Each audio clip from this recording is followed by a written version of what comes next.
Welcome to Garden Sanity. I'm Laura, and I garden in Zone 7, Southern New Jersey. And today's video is a 2-week update on the drought-tolerant bed that I recently planted. And as you can see, in the past 2 weeks, things are really growing and filling in already. Now here's an overview of the lower bed, and then the upper bed. And there's 2 levels to this bed. So let's start down here. So this is a new Artemisia that's out this year at garden centers, nurseries, and online. And here's a picture of what it looked like when I planted it 2 weeks ago. And what you see here is it's just gotten more fluffy and spread out. And it's funny because at first you think to yourself, this little plant's gonna spread, but look at it. And this one's slowly catching up. But what's nice about this is that it spreads up a little bit, but then it just spreads out. Now, when I say spread, what I mean is it's coming from the original. You see some little, I don't know what that is there, but it doesn't seem to be harming the newest leaves. The newest leaves look fine. But like I was going to show you, is everything comes from the central part of the plant. So it's sort of spreading out from the central part of the plant. Older Artemisias spread by rhizomes underground and were they could be a thug sometimes. So this is really nice to have beautiful silver green foliage that spreads nicely. And the best way I can describe it is it's like a fluffy texture. It's beautiful. The color reminds me of lamb's ear or maybe a dusty miller. Just beautiful. And I like it in front of some of these other plants. Like this is the lavender phenomenal. Now this is not doing it's not as floriferous, let's put it that way, as the lavender that I have in my front yard that I just showed you recently in a video, and I'll put that on the screen. And in part, that's because this was transplanted from the long bed in our backyard. I had it there for about 2 years, but it wasn't getting enough sun, and you can see the stems when I transplanted it were a bit floppy, and they still are a little floppy. They're getting there, but next year I expect this to fully stand up a lot better. But the most important thing is that the growth is nice, healthy, and green. And the first year that you're planting a new bed, that's what you want. You primarily want the plants to remain healthy as their roots are developing underground. So for example, if you have little plants, like these guys. Now this is the cat's pajamas catmint or nepeta. And here's what they looked like when I first planted them. Yeah, you see how spindly they were? These I dug out from another bed that were just kind of left over there. But look at this. Bushy, some flowers, healthy, much healthier than what my former attempt with catmint looked like. And I think I've learned my lesson that the key is they definitely need it on the dry side. But I've been giving them a little bit more water to get them better established. I mean, I didn't even cut off these brown things because when I planted them, they were the leftover flowers from spring. I just didn't even want to touch them. I just wanted to plant them and see how they're doing as they get adjusted. So yeah, this is another example of what I'm saying is you kind of want the plants to just get in the ground and do their thing, but not worry so much if you get flowers or the right look in their first season. I mean, that's always a bonus if you get that with perennials, but perennials the first season, a lot of times it's just about them getting established in the ground.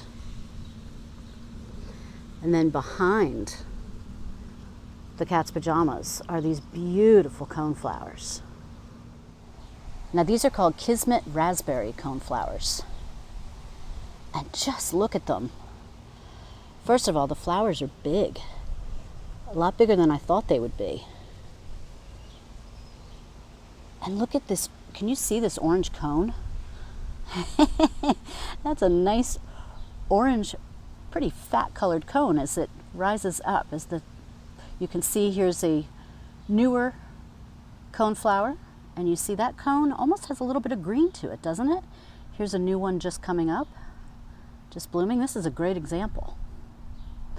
Then you have one that is sort of at its peak, getting a little bit past its peak, and then this guy back here with the orange cone. So that's a nice grouping of seeing all four phases of the coneflower, if you will, as it's blooming. Then you have these guys over here as well. Look at the color. This one especially. Look at this one. This looks absolutely perfect. Just stunning. Now we've had extreme heat, literally extreme heat warnings all this week. Now we are in for some storms tonight and the next few days. So I don't know how these will hold up, but I wanted to make sure I got out here to show you just how beautiful they are. And let me step away just so you can see how vibrant they are from afar. I mean, look at that. I am glad I bought 3 of them, and I'm glad I put them right in the center of this lower bed. Now, those aren't the only coneflowers I have. I'll show you these next. Now, the pale yellow ones are called double-coated butter pecan. And then the little cantaloupe color is literally called supreme cantaloupe. Now, let's look a little bit closer. So just look at the gorgeous, literally, buttercream. I think that's the perfect way to describe these flowers. Now, what's really neat to see is if you look closely at the center, you see a more, almost like a more buttery color. And then it seems to fade out just a little bit from the center. The petals are a pale yellow. Petals are a pale yellow. Try saying that 5 times fast. Now here again is one that is, I'd say, maybe just getting to its prime or a little bit past. And then what's neat is look at these two here. They're just starting.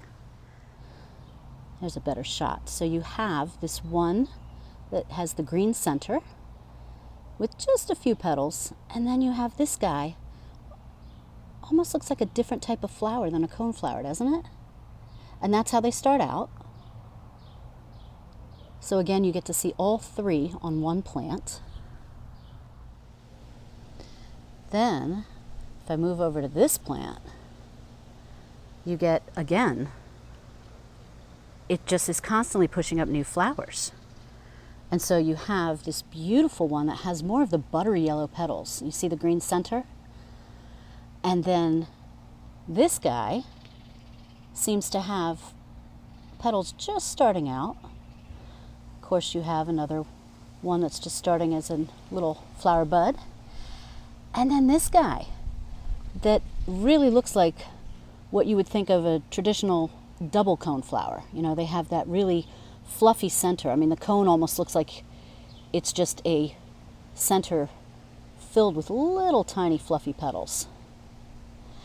And then this one that's on his way out. That's the new Coreopsis. This one will be available next year, and I'm telling you, get this. It's the second time I deadheaded it, and I'm not exaggerating that within about 4 days, it starts showing more buds and blooms. It's absolutely incredible. This is definitely worth having as a perennial in your garden. So let me step back a little bit so you can see what the buttercream coneflowers look like. And again, they really stand out against all the green of the perennials, especially the ones not blooming yet. And then you have, of course, the raspberry ones next to it. Now this is the supreme cantaloupe coneflower. You see it kind of bobbing and swaying in the slight breeze we've got going right now. And so it's got a really nice healthy base of leaves. Really nice. And this is a taller coneflower, but it does seem to be you know, it's leaning a tiny bit. I don't think that's any big deal. I know as these grow and I get more flowers from them, they'll be a lot more filled out with more flowers. But isn't this pretty? I'll tell you one thing I decided is I'm buying a few more of these. I meant to do that this year, and I don't know why. I had thought I ordered them, and I didn't. So I need to get 2 more. I might do that this fall to add a couple more in here.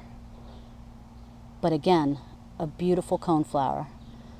This is also a double, as you might be able to tell. Really pretty. So that is also nice and deserves to have a few little siblings next to it.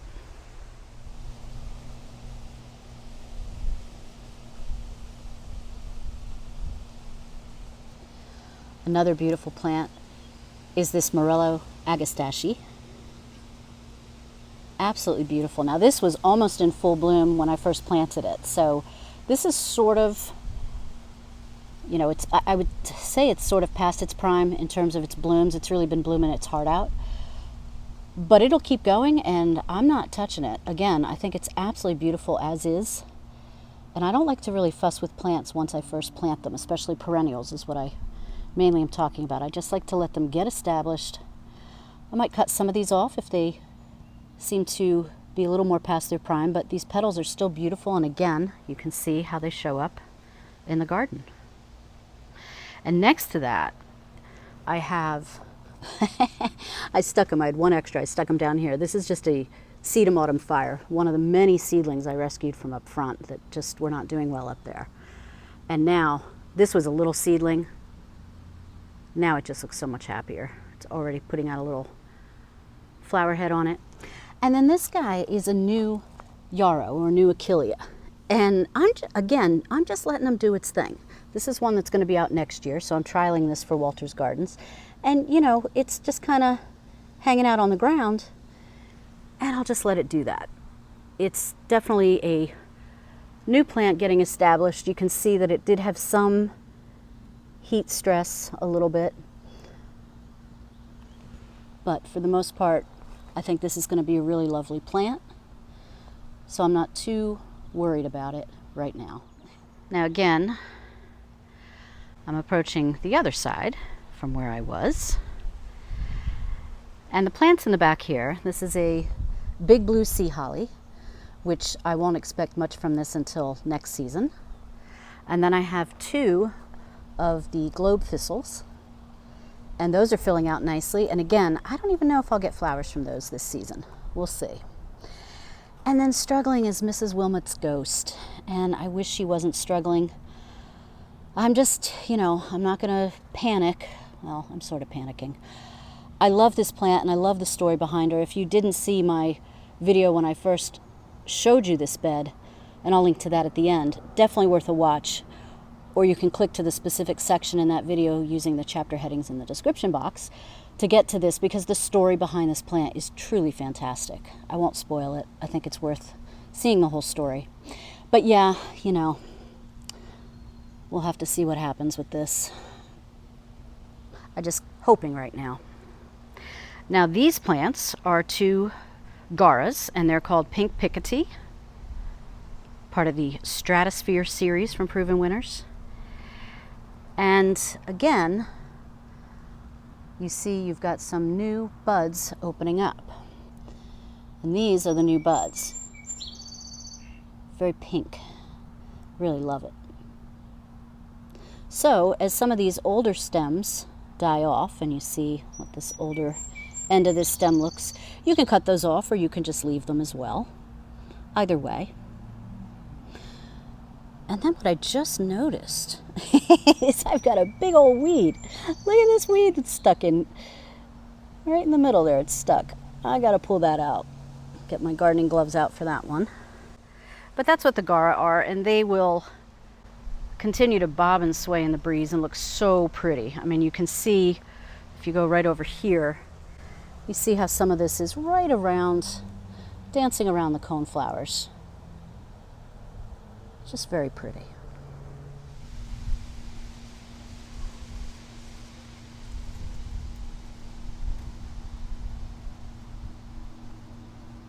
Then I have blue star juniper here.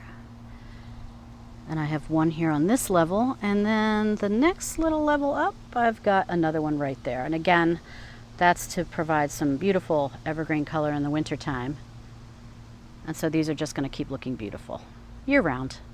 The color that you see that's so vibrant right now, it will be a little less vibrant in the winter time, but just as beautiful, I think. Now right here are two Pugster amethyst butterfly bushes. Let's take a look. Now let me show you a picture of what these looked like when I first planted them. And here they are today, and they look fantastic. Now I ordered them at the same time. This guy seems a little bit taller than the other one. Not a big deal, it's just something I'm noticing. And what they say with these little guys is that you don't have to deadhead them. And so I'm purposely not, because I want to experience it. Now, is there a part of me that is sort of twitching right now because I'm dying to deadhead? Yes, I admit it. But look at this. You've got new flowers coming out, even though you've got the old blooms still on the plant. See these new ones coming out? We've got a new guy right down here. And then next to it, what looks like at first glance all spent flowers, or flower heads as I like to call them. If you look closely, got a new guy coming out right there. So like I said, I'm not deadheading. I am dying to deadhead, but I will be patient and wait. Isn't that stunning? Really pretty. This is a penstemon that'll be out next year, and it doesn't look like much just yet, but you do see a little bit of a stem coming up, so that might be new flowers. So we'll see, but it's looking nice and healthy. And of course another sedum autumn fire, and two Millenium Alliums over there as well. Came back on the other side so you could see the Millenium Alliums up close because I have a flower already. Isn't that pretty? That is just a very pretty color, and again is going to look really nice with all these different colors in this bed.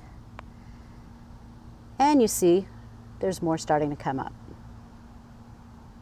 So you have those two Millenium Allium there, and then this one right here that's on the upper level, as I like to call it.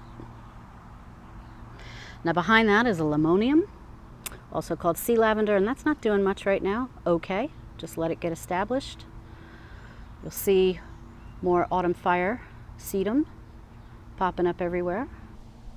And these are pincushion flowers called butterfly blue. And there's 3 of them, and you can see the pretty flowers. And what I really like, again, is that they're really filling out nicely. And these will bloom all summer. And again, these are new plants, so I'm happy for any flowers I get this season. Again, that amethyst blue color that I love so, so very much. I am just a huge fan of blue flowers in the garden. I really am. Now in front of that are 2 Arizona Apricot Blanket Flowers. And look at them. Again, if I haven't mentioned this before, these should be in your cart or on your list. They bloom nonstop all summer. And again, yes, I can come out and deadhead these, but as you also see, they just keep putting out more flowers regardless.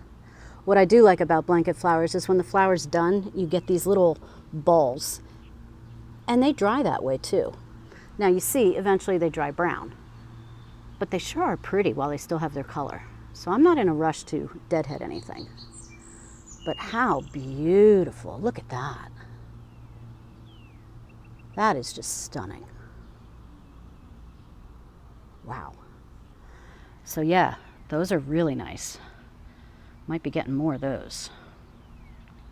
Here's more of the sedum autumn fire. And not only do they have the flower heads going, but you just start to see some of the rose color coming already. It's a little early, I think, in the season.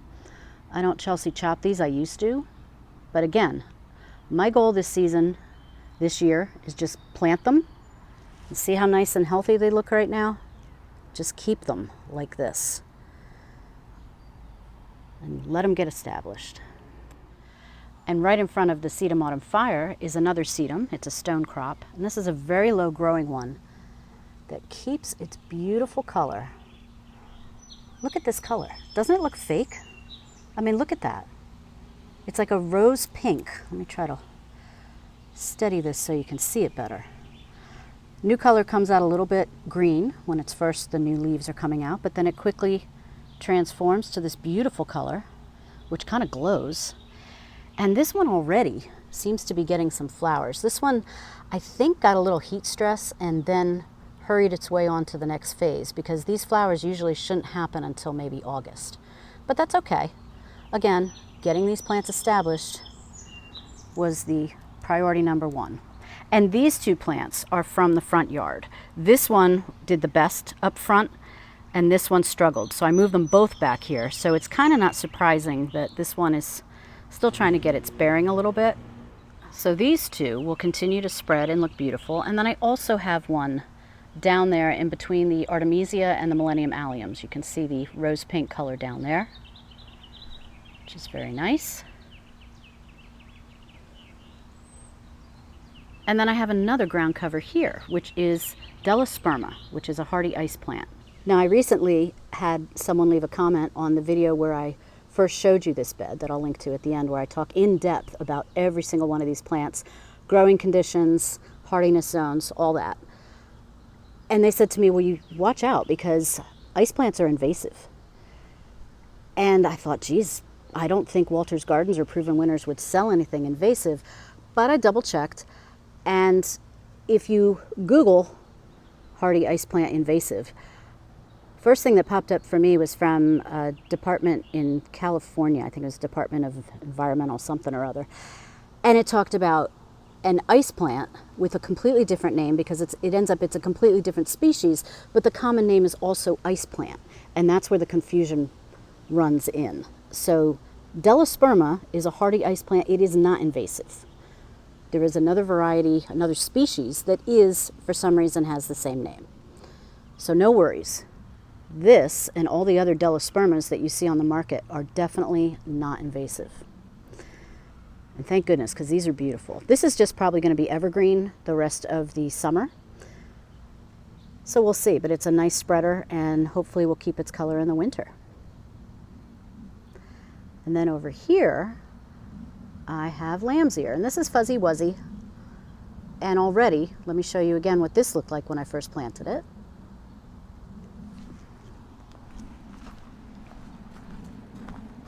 And here it is today. So it's filling out nicely. Again, I don't know if I'll get any flowers on it this season, but that's okay. And I definitely plan to propagate this because I love lamb's ear. And then over here, 3 more of the sedum autumn fire. Like I said, I rescued a ton of seedlings from up front. So even this little guy's doing great. And this guy's putting out a little bit more of the rose color already. And then the final 2 plants I have to show you are both shrubs. And this is an El Niño Desert Orchid, and it's looking really, really great right now. I mean, look at the new leaf growth. Look how pretty. Really nice, right? And over here, you see the older leaves are a little darker color and the newer leaves are lighter. Now, there is some down here. You do see some yellow, and that's not surprising because we've had, like I said, extreme heat, but this is holding up like a champ, and this is one that really thrives in dry conditions. So this is going to be absolutely beautiful to have here, and I can't wait. It may be till next season that I see the beautiful flowers, but I cannot wait. And again, if you watch the video I'll have at the end, you can see pictures of what this will look like in full bloom.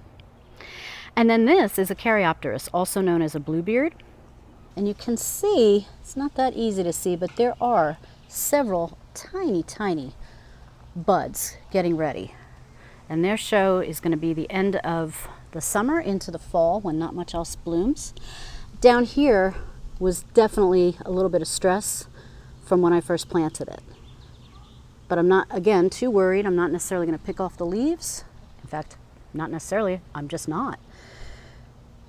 Because you can see that the new growth is a healthy green, and there's some beautiful flower buds as well. And now I'm going to wrap it up, because not only do I have a lot of background noise, I've got a barking dog in the background too. So I think that's time for me to go inside. But I wanted you to see this and see how beautiful the bed looks 2 weeks after planting.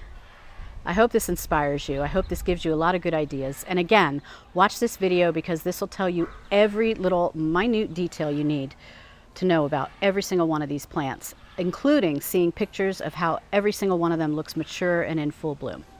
Except, of course, for the blue star junipers. Until next time, happy gardening.